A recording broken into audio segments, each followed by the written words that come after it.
Salam semua, kita bertemu lagi dalam reaction drama bersiri 1000 tahun episod ke-20. So jom kita tonton. Iman boleh makan ke kak? Boleh adik Iman. Bismillahirrahmanirrahim.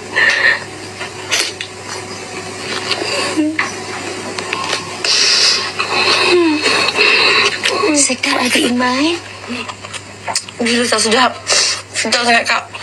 Lama anak Iman kumpul nak makan ni. Lepas ni anak Iman tak kumpul lagi. Terima kasih kak.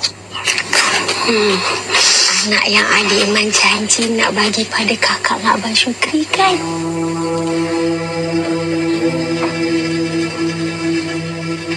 Kakak terpulang. Dah jadi ibu. Itu dia. Sebelum ni hari ni Iman dia mengidam akar teratai. Sebab mengandung, mengidam. Jadi Kak Noh ni dia pun tak tahu.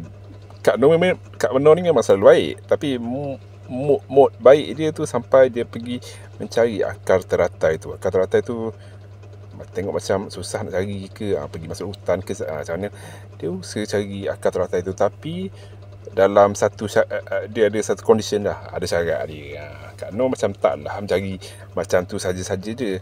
Melalui perbualan tu kita boleh dengar yang Kak Noh pun mengidam juga. Dia pun mengidam seorang anak. So dia bila Kak Noh bagi Iman kahwin dengan Syukri dengan satu syarat, dia nakkan anak Iman tu. Sebab tak tahulah, sebab kita tengok dari awal, kita rasa macam Iman ni memang bukan nak sangat anak tu, sebab dia dia lahir mengandung tu bukan atas kerelaan dia, sebab anak luar nikah lah.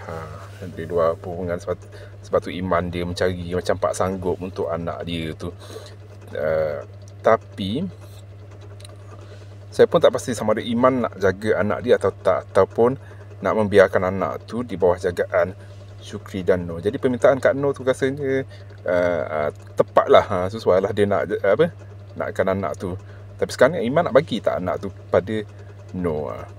Dan pada saya, berapa lama lagi Iman nak stay dengan Kak Noh dan Syukri tu? Dah lah episod sebelum ni dah kena beduk dengan adik si Syukri sebab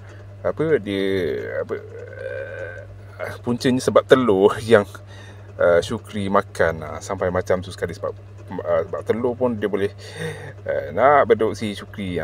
Tapi sekarang tu lah adik Syukri dah nampak yang Iman ni mempergunakan Syukri dan Noh, jadikan Syukri pak sanggup.